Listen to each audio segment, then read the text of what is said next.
ಕನ್ನಡ ನಾಡು, ಇದು ಕನ್ನಡಿಗರ ನಾಡಿ ಮಿಡಿತ. ಉಸ್ತುವಾರಿ ಮಂತ್ರಿಯಾಗಿ ನಾನು ಚಾಮರಾಜನಗರವನ್ನ, ರಾಯಚೂರನ್ನ, ಹಾಸನವನ್ನ, ಮತ್ತೆ ಕೊಡಗನ್ನ, ಮೈಸೂರನ್ನ, ಬೆಂಗಳೂರು ನಗರವನ್ನ ಅನೇಕ ಭಾಗದಲ್ಲಿ ಕೆಲಸ ಮಾಡಿದ್ದೇನೆ. ಪ್ರಭುವಿಗೆ ಒಂದು ಮಾತನ್ನು ಹೇಳ್ತೀನಿ, ಈ 5 ಪಂಚಾಯಿತಿಗಳು ನೀವೇನು ನಮ್ಗೇನು ಎಕ್ಸ್ಟ್ರಾ ಕೊಡಬೇಡಿ.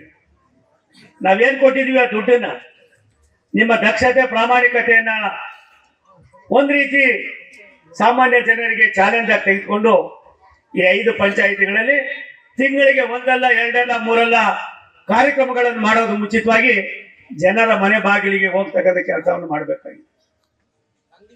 ಇವತ್ತು 12,000 ರೂಪಾಯಿ ನಾವು ಸಾಮಾನ್ಯರಿಗೆ ಕೊಡ್ತೀವಿ, 20,000 ಪರಿಶಿಷ್ಟ ಜಾತಿಯವರು ಕೊಡ್ತೀವಿ, ಅಣ್ಣ ತಮ್ಮದಿಗೆ ಕೊಡ್ತೀವಿ.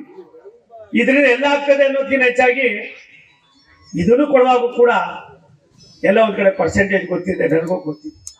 ಇದು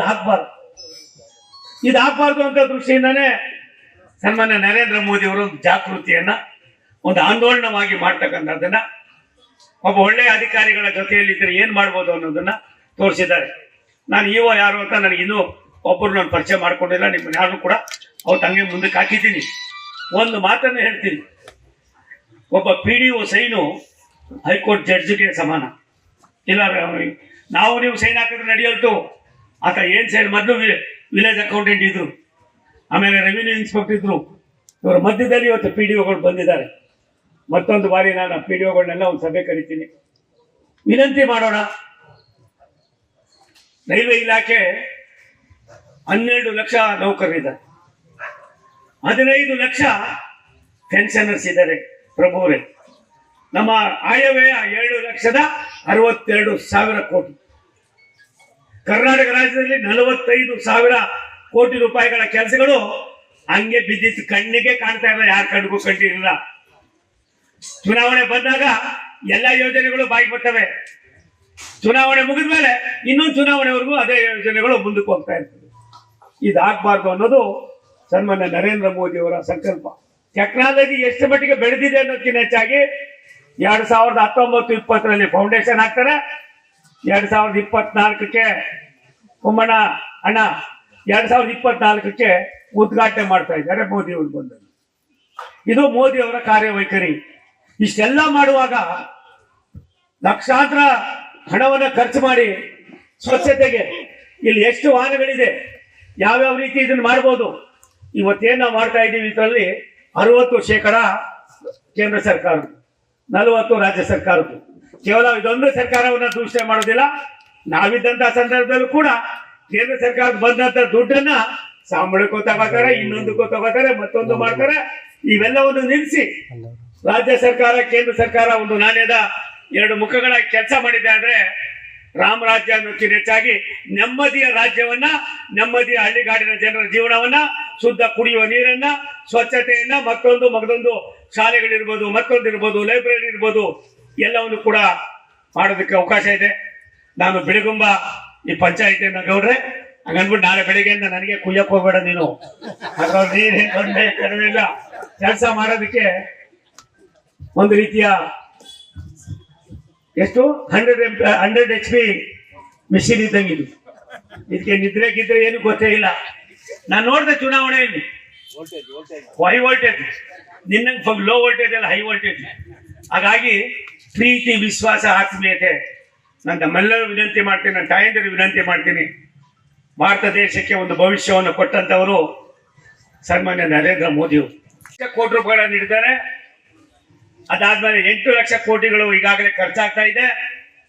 ಕೇವಲ ಕರ್ನಾಟಕ ರಾಜ್ಯ ಒಂದೇ ಅಲ್ಲ, ರಾಷ್ಟ್ರದಲ್ಲಿರ್ತಕ್ಕಂಥ 32 ರಾಜ್ಯಗಳಿಗೂ ಕೂಡ ಈ ಸೌಕರ್ಯವನ್ನು ನೀಡುವಾಗ 50% ಕೇಂದ್ರ ಸರ್ಕಾರ ಇದಕ್ಕೆ ಅನುದಾನವನ್ನು ಕೊಡ್ತಾ ಇದೆ. ಆದರೆ ಇದರ ಮೇಲ್ವಿಚಾರಣೆಯನ್ನು ಆಯಾ ರಾಜ್ಯಗಳೇ ಮಾಡಬೇಕಾಗಿದೆ. ಪ್ರಭು ಅವರಿಗೆ ನಾನು ಇನ್ನು ಪೂರ್ತಿ ಡೀಪ್ ಆಗಿ ನಾನು ಹೋಗ್ಲಿಲ್ಲ, ಆದರೆ ಅವ್ರು ಯಾವ ಮನದಿಂದ ಬಂದಿದೆ ಅನ್ನೋದು ನನಗೂ ಕೂಡ ಅರಿವಿದೆ. ಈ ಬೆಳಗುಂಬ ಪಂಚಾಯಿತಿ ಮೊದಲನೇ ಬಾರಿಗೆ ನಾನು ಲೋಕಸಭಾ ಸದಸ್ಯನಾದ್ಮೇಲೆ ನನ್ನ ಮೊದಲನೇ ಕಾರ್ಯಕ್ರಮ ಸನ್ಮಾನ್ಯ ಸುರೇಶ್ ಗೌಡ್ರೆ, ಈ ಪಂಚಾಯಿತಿಯನ್ನ ನಾನು ದತ್ತು ತೆಗೆದುಕೊಳ್ತೀನಿ ಅನ್ನೋ ಮಾತನ್ನ ಈ ಸಂದರ್ಭದಲ್ಲಿ ಹೇಳೋದಕ್ಕೆ ಇಷ್ಟಪಡ್ತೀನಿ.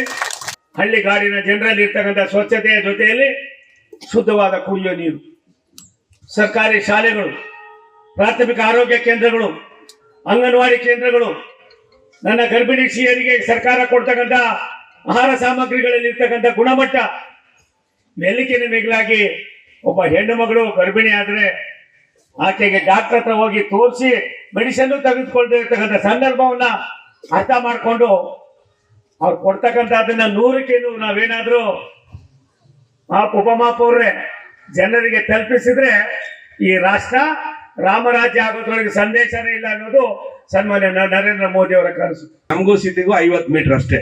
50 ಮೀಟರ್ ಇರೋದ್ರಿಂದ ನಮ್ಗೆ ಇಲ್ಲಿ ಎಲ್ಲ ಸಿಟಿ ತರ ಇದೆ. ಇಲ್ಲಿ ಕುಡಿಯೋ ನೀರು ಬೋರ್ವೆಲ್ ಅಲ್ಲಿ ಎಷ್ಟು ನೀರಂತ ಬಿಡಕ್ಕಾಗುತ್ತೆ. ಅದಕ್ಕೆ ಇಲ್ಲಿ UGDನೂ ಇಲ್ಲ. ಅದಕ್ಕೆ ನಾನು ಕಾರ್ಪೊರೇಷನ್ ಸೇರಿಸ್ಬೇಕು, ಕ್ಷೇತ್ರ ನಂದೇ ಇರುತ್ತೆ, ಕಾರ್ಪೊರೇಷನ್ ಸೇರಿಸ್ಬೇಕು ಅಂತ ಹೇಳಿ ಪರಮೇಶ್ವರ್ಗೂ ವಿನಂತಿ ಮಾಡಿದ್ದೇನೆ, ಸೋಮಣ್ಣವ್ರಿಗೂ ವಿನಂತಿ ಮಾಡ್ತಿದ್ದೇನೆ. ಇದನ್ನ ಕಾರ್ಪೊರೇಷನ್ಗೆ ಸೇರಿಸ್ಕೊಡಿ. UGD ಮತ್ತೆ ಕುಡಿಯೋ ನೀರಿನ ವ್ಯವಸ್ಥೆ ಎರಡು ಬಹಳ ಮುಖ್ಯವಾದ. ಕಸ ಈ ಮೂರಿದ್ರೆ ಈ ಗ್ರಾಮಗಳು ಉದ್ಧಾರ ಆಗ್ತವೆ. ಸಿಟಿಗೆ ಹತ್ರ ಇರೋದ್ರಿಂದ ಎಲ್ಲ ಮೂಲಭೂತ ಸೌಕರ್ಯಗಳನ್ನ ನಾವು ಕೊಡ್ಬೇಕಾಗತ್ತೆ, ಪಂಚಾಯತಿಂದ ಕೊಡಕ್ ಸಾಧ್ಯ ಇಲ್ಲ. ಅದರಿಂದ ಇವತ್ತಿನ ಒಂದು ಕಾರ್ಯಕ್ರಮದಲ್ಲಿ ನಾವೆಲ್ಲರೂ ಭಾಗವಹಿಸಿದ್ದೇವೆ. ಎಲ್ರಿಗೂ ಕೂಡ ಈ ಆಂದೋಲನದಲ್ಲಿ ಭಾಗವಹಿಸಿ ನಿಮ್ಮ ಮನೆಗಳನ್ನ ಸ್ವಚ್ಛವಾಗಿಟ್ಕೊಳ್ಳಿ, ನಿಮ್ಮ ಮನೆ ಮುಂದೆ ಇರೋ ಮೋರಿಗಳನ್ನ ಸ್ವಚ್ಛವಾಗಿಟ್ಕೊಳ್ಳಿ. ಸರ್ಕಾರ ಎಲ್ಲ ಮಾಡ್ಬೇಕು ಅಂದ್ರೆ ಆಗಲ್ಲ. ಸರ್ಕಾರ ನಮ್ಮ ಮನೆ ಪಕ್ಕದಲ್ಲಿ ಪರಿಸರವನ್ನು ನಾವು ಸ್ವಚ್ಛ ಮಾಡುವಂತ ಕೆಲಸದಲ್ಲಿ ಭಾಗಿಯಾಗೋಣ ಅಂತ ಹೇಳಿ ಈ ಕಾರ್ಯಕ್ರಮದಲ್ಲಿ ಭಾಗವಹಿಸಿರುವಂತ ಎಲ್ರಿಗೂ ಅಭಿನಂದನೆ ಸಲ್ಲಿಸಿ ನನ್ನ ಮಾತನ್ನ ಮುಗಿಸ್ತೇನೆ. ನಮಸ್ಕಾರ. ನೀವಿನ್ನು ಕನ್ನಡ ನಾಡು ವಾಹಿನಿಯನ್ನ ಸಬ್ಸ್ಕ್ರೈಬ್ ಮಾಡಿಕೊಂಡಿಲ್ವಾ? ಈಗಲೇ ಸಬ್ಸ್ಕ್ರೈಬ್ ಮಾಡಿ, ಬೆಲ್ ಐಕಾನ್ ಅನ್ನ ಒತ್ತಿ ನೋಟಿಫಿಕೇಶನ್ಗಳನ್ನ ಪಡೆಯಿರಿ.